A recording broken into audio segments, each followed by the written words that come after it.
Hey everyone, this is Daniel from Phone Arena with a video review of the Samsung Galaxy Mega 6.3. As the name suggests, it is currently the phone with the largest screen diagonal out there and is not to be disregarded only for that. The specs can be considered mid-range for this year, as the handset is still venturing towards appeal with an existing or imaginable for Samsung marketing niche. These users would be people who use the handset mostly for media, browsing and games rather than actual talking, and want their display as big as possible this side of a tablet screen. The first impression about the phone is darn, it's big. Just how big? Let's see it compared with the LG Optimus G Pro, which is no small potato in its own right. It just looks smallish compared to the Samsung Galaxy Mega 6.3. Second impression is that the phone is in fact rather thin, with a slim bezel and this classy faux metal rim around the sides, and a very nice looking pattern on the back which spans at the front as well.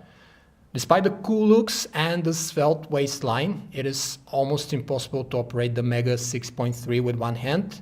You'd be lucky if you don't drop it trying to pull down the notification bar.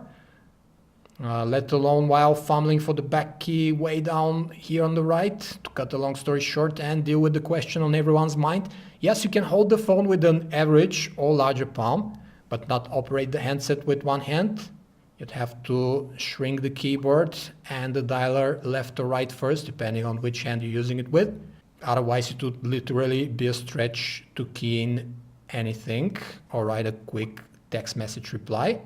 Two hands are your best bet, and that's the price to pay for a giant display. As for carrying it around, you'd better have baggy pants with deep pockets and stretch fabric, or sport a purse. There are only two buttons interrupting the metal imitating rim around the side here. The power lock key on the right is well situated, very easy to feel and press, while the volume rocker on the opposite side is a bit too flush with the surface and has a shallow tactile feedback. The 6.3-inch LCD panel sports 720 by 1280 pixels HD resolution with a pretty decent 233 ppi pixel density. But this is not a sassy Full HD panel, yet it is a far cry from the 480 by 800 pixels abomination on last year's 5-inch Galaxy Grand, for example. Color representation is vivid, though not OLED style saturated, and the display has very good viewing angles. Peak brightness is slightly above average for an LCD panel at 450 nits in the middle, but has an even distribution going to sub 400 nits around the corners, which is typical for such large panels. While brightness seems enough on paper, we'd wish a bit less reflectivity outside under direct sunlight. When viewing the image on the screen is a challenge. The newest TouchWiz Nature UX 2.0 as found on the Galaxy S4 is what's painted over Android 4.2.2 here, with some of the hand gestures and eye tracking bells and whistles that are present on the flagship. Samsung has thankfully provided a dedicated landscape mode for the interface, which helps when you turn the phone sideways and are holding it with two hands. A 1.7 GHz dual-core Qualcomm Snapdragon 400 is running the show, which we actually see for the first time, and paired with the unorthodox 1.5 GB of RAM to boot. Benchmarking reveals pretty run-of-the-mill results, but the chipset does its job well, without lag or stuttering in the interface or while loading apps. The Mega 6.3 comes with the non-Mega 4 GB of storage, of which only about 2 are user available, but you have a micro SD card slot for expansion, which is situated right on top of the micro SIM compartment and next to a generous 3200 mAh replaceable battery. Let's see how it scores in Quadrant. 7,036 points, which is a pretty decent result, though nothing outstanding. The proven TouchWiz browser is what Samsung supplies with the handset, which has one of the fastest rendering engines around, plus native Adobe Flash support. Needless to say, browsing on the 6.3-inch display is a sheer joy. Due to its large size, it's akin to browsing on one of the smaller tablets, and we aren't kidding. Samsung has put a 1.1 megabits per second HSP plus 4G radio and its usual Wi-Fi, Bluetooth 4.0 assisted GPS, NFC and FM radio set. Well, it's not the usual Wi-Fi, as the Mega 6.3 supports the fast 802.11 AC standard, known as 5G, as it supports gigabit speeds, as long as you have the respective router at home, which are few and far between right now. Samsung split view gallery mode is a godsend here on this screen size, as you can quickly pick and zoom folders with the images and video content in them. The music player sports the usual abundance of functionality with a number of equalizer presets, as well as a couple of surround sound modes thrown in. Look at the sheer number of those presets. You also have the useful Adapt Sound Tech and the Smart Volume option, which automatically adjusts each track to an equal level. You also have voice control. The loudspeaker is pretty strong and with clear and full enough sound. Volume down. Volume down. Next. You can control the music player with your voice. Next.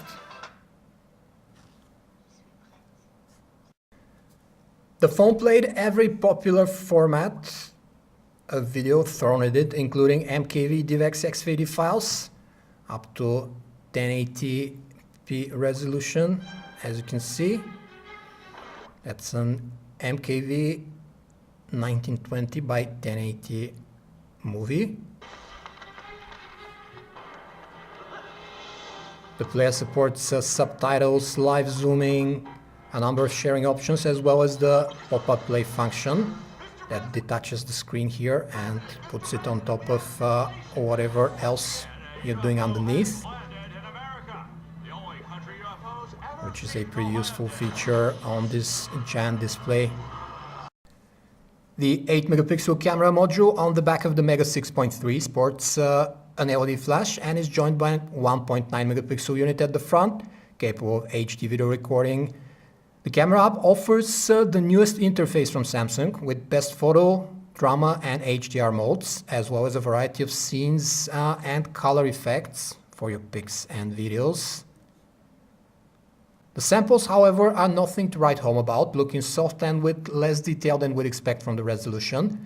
Colors representation is on the oversaturated side and the phone tends to overexpose brighter spots. Video is recorded with 1920 by 1080 resolution at 30 frames per second. It's a fluid-looking Full HD video, but a bit bland in terms of colors. The Nature UX 2.0 has the shutter key as well as the recording button on one and the same screen, speeding up the capture. From the looks of it, the Samsung Galaxy Mega 6.3 design and weight is an achievement for such an enormous screen size, and a huge 3200 mAh battery pack inside. The display panel actually makes it a great phone for browsing the web, watching videos, reading, editing pics and getting things done with the multi-window mode due to the sheer diagonal size. As can be expected, however, a screen of this size comes with compromises, which are mainly on the handling and carrying around experience, especially in pant pockets rather than a purse.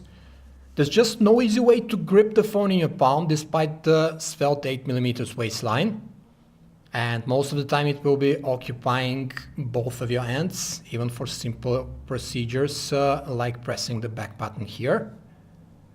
If you consider the phone to be more of a micro tablet with calling functions rather than a traditional phone, then you'll spare yourself a lot of initial confusion.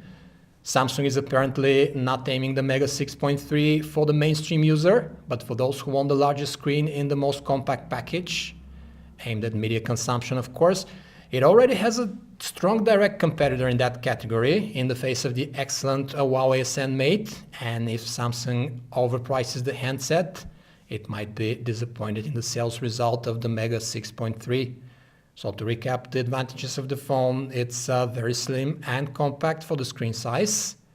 It also sports this nice landscape interface mode, And as the main disadvantage, we would point out that it's pretty unwieldy to carry and handle. This was a video review of the Samsung Galaxy Mega 6.3 by Phone Arena. For more information about this and other handsets, you can visit us at phonearena.com. Thanks for watching.